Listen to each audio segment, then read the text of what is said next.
I'm going to show you how to save an Instagram post as a draft. So go to Instagram and go ahead and swipe left here and make sure that you're on the post option here. I'm just going to go ahead and pick a picture that I want to post. And so from here, what you want to do is go ahead and hit next at the top right hand corner. And let's just do some filtering on here. It doesn't really matter. Go ahead and add your text if you want to add text, stickers, things like that. And once you're done here, go ahead and hit next. So from here, go ahead and add your captions, tag people, your audios, things like that. From this point, do not share your post.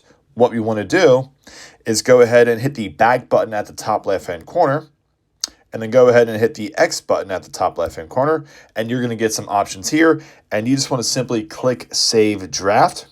It may take a couple seconds, but it's going to save this post as a draft. And as you see here under New Posts, you have drafts here.